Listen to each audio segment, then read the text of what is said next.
Hi everyone, Az here from HeelvsBabyface. So, what's that? Oh no, where's the infinite Az gone? Well, I'm sorry folks, but computer came back from the hospital today and we think it's fixed. They ran some testing over the course of the last couple of days. Apparently it's working. I've run some testing since I set it back up, since getting home. It seems to be okay so far. We'll see how it goes.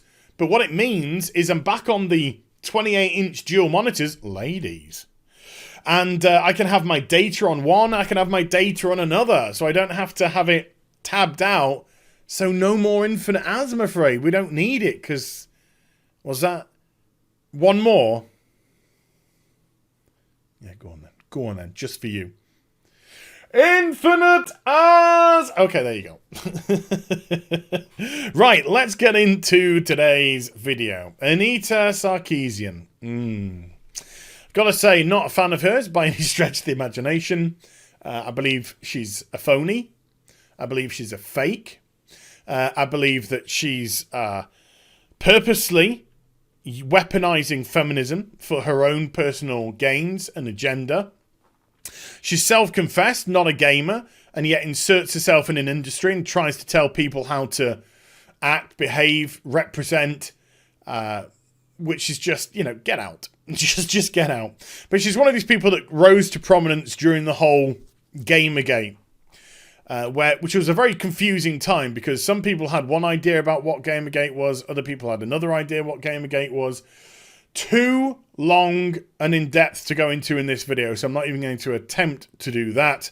But needless to say, she maintained her relevant status because she was saying the most absurd of things and she was getting a lot of attention because of it, just essentially giving people plenty of fuel to have a go at her, to challenge her. And that, of course, caused all the virtue signalers to start supporting her because she's under attack. Remember, you play victim. She's under attack, ists and isms, and therefore she built up a following because of it. And then she decided to do a 12-part video series, crowdfunded, which is interesting because we do these on YouTube all day, every day, but never mind. Crowdfunded about, was it tropes in video games? Something like that. Essentially how men are horrible and women are exploited. And I think she raised something insane, like $300,000 to $400,000 for it. And to date, 7 years later or so, she's only produced 4 or 5 videos in that series. And I don't mean this in a nasty way, but they are just trash. They're trash. I've listened to them and they are absolute garbage. The data has been purposely skewed simply to fit the narrative. It's easily countered with, to be honest with you, a lot of just commonsensical arguments. And how on earth that cost the money it costs to make is ridiculous. Absolutely ridiculous. And then people are now saying, well, no, she then decided to use the money to go around speaking instead, and therefore, whatever. Then she created Feminist Frequency, which was her non-profit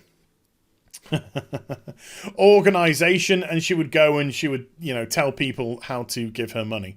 Sorry, something about women.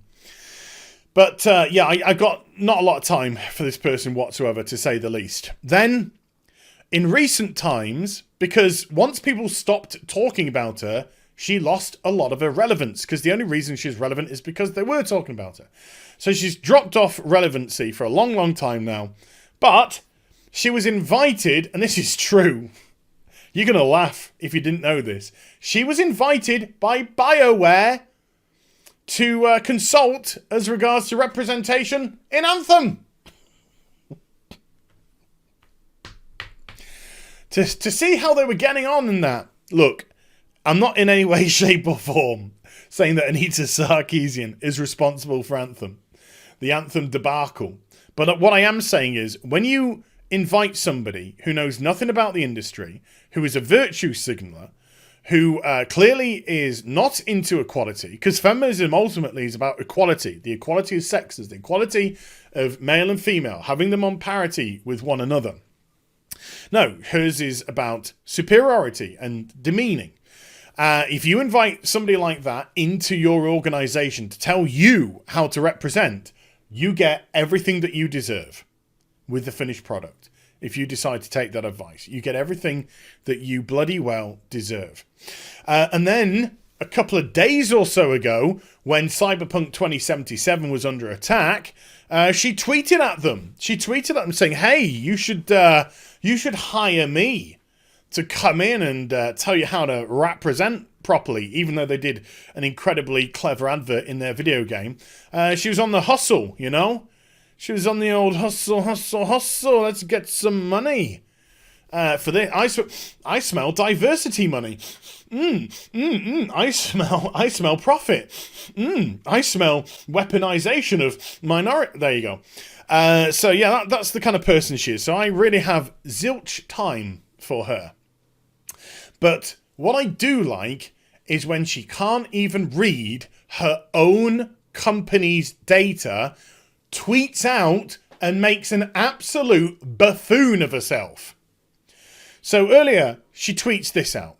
This year's E3, hashtag E3 of course, was the second worst year for female representation since we started collecting this data years ago. Not a great sign for the state of the industry. Oh no. Oh no. So Feminist Frequency for the last 5 years have been collating data about male representation, female representation. Let's have a look at it, shall we? Here we go. So in 2015, and I believe this is exclusively, so pink is exclusively female, grey, charcoal grey is exclusively male, and blue, ocean blue, I don't know, is multiple options with gender ambiguous or non-applicable tagged on to the end. So in 2015, 9% were exclusively female protagonists in video games. 32% were exclusively male.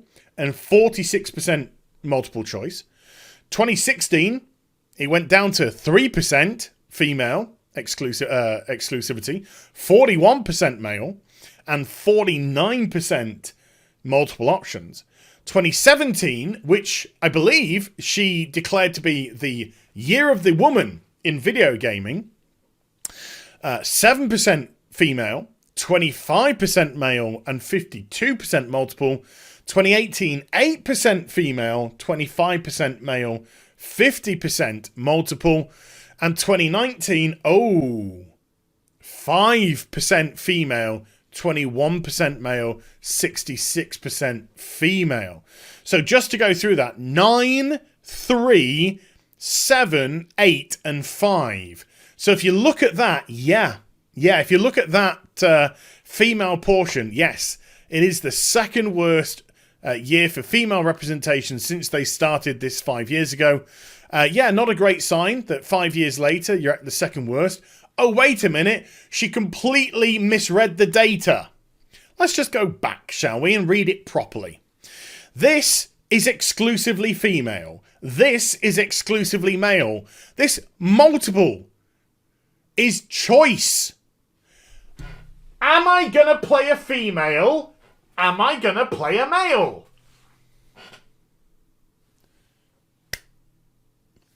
So this is actually insanely important because this gives you the option of whether or not you want to be male or female. This is just exclusive.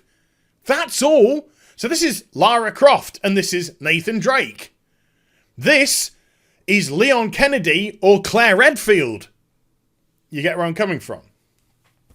You have the choice in that one. So this is actually 9% plus 46% representation for females. So this is 55% in 2015. In 2016, it's 52%, so it's down 3%. In 2017, the year of the woman in video games, it's 59%. And in 2018, it's 58%. And in 2019, so far, it is 71%. The largest by a mile that there has ever been. Because this is giving you more choice than ever. 66% multiple options. You have more choice than ever to play either a male or a female character without having to have exclusivity. This is the best year by miles for female representation since your data began. You can't read your own data. The source of the data is Feminist Frequency, your own company. Not to mention, by the way, that when you go into this pie chart, the data doesn't even add up to this pie chart. This graph, this isn't a pie chart, this graph, that says 66% mixed. That says 65%. So the data doesn't even match for a start in the two pictures. But that's just by... What's a percent between friends, hey? That's just by the by. But even that is 70%. So that's still 10, 11% better than you've ever had before. So when you are a virtue signaler and you are somebody who is crusading for equality for male and female, and you have had a year with the best representation that you possibly could have, and you think it's the second worst because what you're really looking at, what you're really bothered about is superiority. That's what you're really bothered about. Can't even read her own data. Well done. Fade back into obscurity where you belong. And if you hire this woman, you are hiring somebody that cannot get the simplest of things correct. Doesn't understand the simplest of data put right in front of her eyes. Do you want this person to tell you how to run your company, how to run your Get out of whatever. You get everything that you deserve. So there we go. I hope you enjoyed the vid. If you did, do give it a thumbs up and also subscribe to the channel. Follow me on social media and Twitch for live streaming. Links, they're in the description box down below. And I'll be back with some more stuff very soon. You take care. Bye for now.